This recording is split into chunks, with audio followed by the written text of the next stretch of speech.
संगत को शत शत प्रणाम।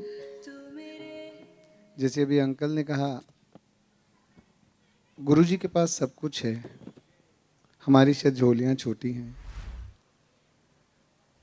आप अगर आज मुझे देख रहे हैं तो पिछले 2 सालों में 3 जिंदगियां।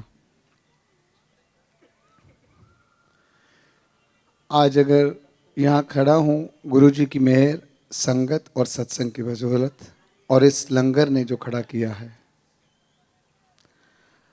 इस साल मैं आपको सबसे पहले एक सत्संग बताता हूँ जो इस साल 5 मार्च को मेरे साथ हुआ।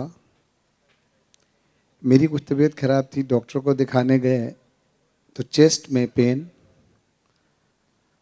डॉक्टर ने देखा, थोड़ा नॉर्मल दवाई दे दी, जो फैमिली डॉक्टर थे। मंदिर पहुंचे, मंदिर में गुरु महाराज ने एक नहीं 2 समोसे प्रसाद खिलाए। सोमवार का दिन था, शायद क्या क्योरिंग की ये गुरु महाराज को मालूम था। शाम तक तबीयत ज़्यादा खराब हुई, डॉक्टर कहने लगे आप मेदांता ले जाइए। घर से मेदांता पहुंचने में तकरीबन 45 मिनट लगते हैं मेरे। और यकीन मानिए, गुरुजी ने ऐसा रास्ता क्लियर किया 22 मिनट के अंदर मेदांता हॉस्पिटल। और आपने कई बार सुना होगा, देखा होगा कि इमरजेंसी से ऑपरेशन थिएटर तक पहुंचने में 10-15 मिनट लग जाते हैं। 4.5 मिनट में I was on the operation table. Doctors ने चेक किया और कहने लगे 2 आर्टरीज ब्लॉक हैं, एक 99%, दूसरी 80%। एक सेकंड के लिए घबराहट हुई कि गुरुजी ये क्या हुआ, बच्चे छोटे हैं, कैसे होगा। दूसरे ही क्षण ये लगता है गुरुजी पीछे खड़े ने, वो क्यों घबराना है, मैं है ना। एंड बिलीव मी, जैसे मेरे पीछे खड़े थे गुरुजी। डॉक्टर ने प्रोसेस शुरू किया। जिस डॉक्टर से कराना चाहते थे वो अवेलेबल नहीं था। एक ऐसा डॉक्टर जिसको ज़्यादा जानते नहीं थे, उसने किया। लेकिन कॉन्फिडेंस ये था कि गुरुजी साथ हैं, गुरु मेरा पीछे है मेरे। अब डॉक्टर ऑपरेट कर रहा है तो मैं साइड में मॉनिटर्स पे देख रहा हूँ कि ऐसे लग रहा है जैसे कोई मकड़ी के पैर हैं, but those were my arteries. कुछ टाइम के बाद मुझे ऐसा लगता है मैं सिंक कर रहा हूँ, मुझे नींद आ गई है। और तकरीबन कोई 3-4 मिनट के बाद फिर वैसे ही देखता हूँ कि ये तो मैं बहुत जैसे सो के उठा था, लेकिन लगता है ये कह रहे 3 मिनट ही निकले हैं। एनीवे उसने स्टेंट्स डाले 2, बाहर आए। अब जब बाहर आए तो मैं देखता हूँ कि स्टेबलाइज करने के लिए आईसीयू में भेजने से पहले उन्होंने जैसे एक रूम में रखा। तो मेरे राइट साइड पे 2 पेशेंट और हैं और लेफ्ट साइड पे एक और है। तो मैंने ऐसी वार्ड पर, कौन है ये, कहते ये अभी लाइन में लगे हैं, इनके भी अभी ऑपरेशन होने हैं। सो that was a turning point कि गुरुजी ने 4.5 मिनट में ऑपरेशन टेबल पे, जब तक कि मेरी आंटी और मेरी बेटी अभी फॉर्म नहीं भर पाई पूरे, ये गुरुजी ने कराया। और यही नहीं, आईसीयू में जब मुझे शिफ्ट किया तो सुबह जब डॉक्टर देखने आता है मुझे, वो हार्ट की अल्ट्रासाउंड करता है। तो मैं पूछ रहा हूँ क्या, कह रहे नहीं मैं अल्ट्रासाउंड कर रहा हूँ। एक बारी करके हटा, दोबारा फिर करता है। तो मैं क्यूरियोसिटी से उसको पूछता हूँ कि डॉक्टर साहब ये क्या कर रहे हैं। कहते हैं अल्ट्रासाउंड हार्ट की कर रहा हूँ, देख रहा हूँ हार्ट कितना डैमेज होता है। तो मैंने कहा नॉर्मली जैसे मेरी कंडीशन थी तो कितना डैमेज होगा। कहते 40 से 70% तक हार्ट डैमेज होता है। तो मैंने कहा मेरा कितना डैमेज है। कहते 20%। तो ये कौन कर सकता है, गुरुजी के अलावा और कोई नहीं। और यही नहीं, जिस मंडे को 5 तारीख को मैं हॉस्पिटल गया, उससे पहले दिन संडे को मुझे रात को एक ड्रीम आता है कि मैं बड़े मंदिर में हूँ और कोई अलका आंटी हैं जो मुझे ढूंढ रही हैं। तो उसके बाद वो मिलते हैं, मुझे कोई शक्ल आंटी की याद नहीं, कुछ नहीं। अगले दिन संडे को मॉर्निंग में हम कहीं ध्यान पे जाते हैं तो उनसे पूछते हैं काफ़ी टाइम से वो आंटी जी मंदिर जा रहे थे। तो मैंने कहा आप अलका आंटी को जानते हैं। कहते हैं अंकल होंगी, नाम तो सुना हुआ है पर ऐसे याद नहीं आ रहा, भूल जाते हैं। और मंडे रात को जब मैं आईसीयू में हूँ, रात को 3 बजे, जो अटेंडिंग डॉक्टर है मेरी, एक यंग लेडी, हाथ में चूड़ा पहना हुआ, डॉक्टर अलका। तो ये गुरुजी ने एक दिन पहला, 1.5 दिन पहला मुझे दिखा दिया कि तेरे वास्ते देख मैं हाँ। और यही नहीं, हफ्ते बाद मैं जब डॉक्टर को रिव्यू के लिए जाता हूँ तो मेरा डॉक्टर मुझे देखते ही कहता है, अरे आपके पीछे तो कोई है यार, आपको तो किसी ने बचाया है। मैंने कहा हाँ, मेरे गुरु महाराज हैं। कहते वाकई उन्होंने ही आपको बचाया है। तब वो मुझे बताता है कि जब वो मेरी एंजियोप्लास्टी कर रहा था, उस स्टेज के ऊपर मेरी हार्ट बीट 20 हो गई और he was not able to perform angioplasty, stents नहीं लगा सकता।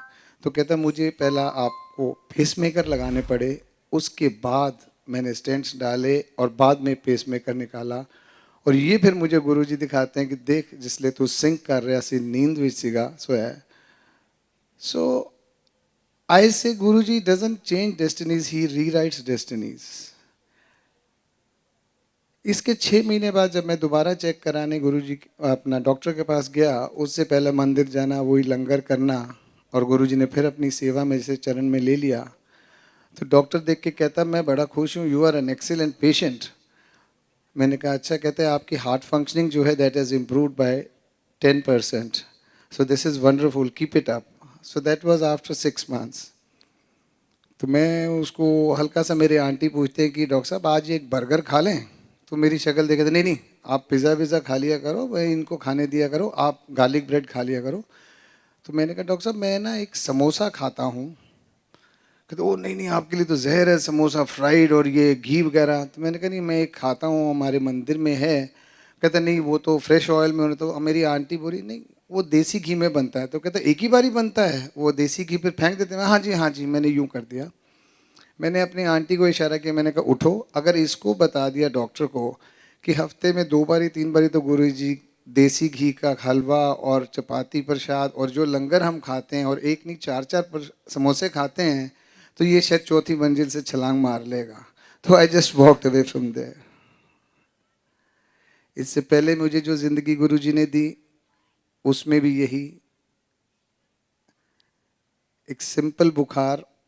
उससे पहला आपने मंदिर बुलाया जलंधर में, किसी अंकल के थ्रू लेके गए, 2 दिन सत्संग सुनवाए। नॉर्मल बुखार, वॉमिटिंग, लूज मोशंस, डॉक्टर से कंट्रोल ना हो, फैमिली डॉक्टर मेरा आईसीयू में। दूसरे डॉक्टर को दिखाया, करते रहे दवाइयाँ, 9 दिन कुछ नहीं हुआ, मैक्स में एडमिट करा दिया। और वहाँ भी वो गुरुजी की फ़ोटो जैसे कमरे में लगाई। अब वो एडमिनिस्टर कर रहे हैं दोनों बाजुओं के अंदर इंट्रावेनस से एंटीबायोटिक्स, और हाल बुरा, ना नींद आए ना कुछ। सामने गुरुजी की फ़ोटो लगी तो एक अटेंडिंग डॉक्टर वहाँ भी कमरे में आई, ठीक हो जाएंगे आप रात को। मैंने कहा हाँ ये हैं, सामने गुरुजी की फ़ोटो की तरफ इशारा करके। तो एकदम देख के बोलती है ये एम्पायर स्टेट वाले गुरुजी। मैंने कहा आप जानते हैं? कहते हाँ मैं एक बारी गई थी, मेरी कज़न ले गई थी, उसके बाद महाशिवरात्रि पे गई थी और यही फ़ोटो मिली और कुछ नहीं चढ़ता वहाँ। तो that was again a secured feeling कि गुरुजी यहाँ भी साथ हैं। 9 दिन और रखा, 18 दिन में 18 किलो वेट लूज कराया, सारे टेस्ट कराए। एक सिर्फ जो है बोन मैरो टेस्ट रह गया था, वो नहीं हुआ, डॉक्टर्स को मना कर दिया। और सिर्फ एक दोस्त आए, कहती तो जो है ड्रग इंड्यूस्ड फीवर है, दवाइयाँ बंद करो ठीक हो जाएंगे। और वही हुआ। 9वें दिन अस्पताल में रख के गुरुजी ने भेजे। और सुनने को क्या मिलता है सत्संग में, क्यूरियोसिटी थी कि गुरुजी क्या हुआ। अब वो कहने लगे कि गुरुजी ने ना शायद तेरे 9 ग्रह काट दिए हैं, किसी से मुझे मैसेज मिलता है कि तेरे 9 ग्रह काटे हैं। उस दौरान मेरी जब इन्होंने क्लोनोस्कोपी की तो डॉक्टर का कहना था कि क्लोनोस्कोपी जब हम करते हैं तो एक एब्सेस बन जाता है आपके कोलन के अंदर, तो कई बार 55-60 ईयर्स की एज के अंदर बनता है, which could be cancerogenous. और मुझे कहता please don't read between the lines, बड़ी specifically don't read between the lines, आपको ऐसा कुछ नहीं है। अब फिर भी एक curiosity being a human being की गुरुजी ठीक तो हो गया पर क्या था। और फिर वही संगत और सत्संग ने ठीक किया। एक सत्संग में गए, माथा टेका, आज्ञा लेके जब आने लगे तो एक आंटी कहती हैं अंकल साढ़े गुरु जी ना कैंसर ਨੂੰ बुखार च बदल देंदे सीगे। सो और गुरु क्या दे सकता है। इससे पहला एक और सत्संग जो पहली जिंदगी दी, 120 किलोमीटर की स्पीड पे गाड़ी का एक्सीडेंट हो, हेड ऑन एक्सीडेंट, एक गाय आ जाए, और यकीन मानिए एक स्क्रैच ना आए, दोनों आगे बैठे हुए और मेरी आंटी को जो पीछे थे, एक स्क्रैच नहीं। ये गुरुजी ने जिंदगियां दी हैं। शायद हम लोगों की झोलियां छोटी हैं, वही ऐसे हम सब ये मानते हैं इस बात को कि अपना कनेक्शन गुरुजी से बनाएं। Let us surrender to him. उनके पास सब कुछ है, let's leave the priority and time to him. जय गुरु।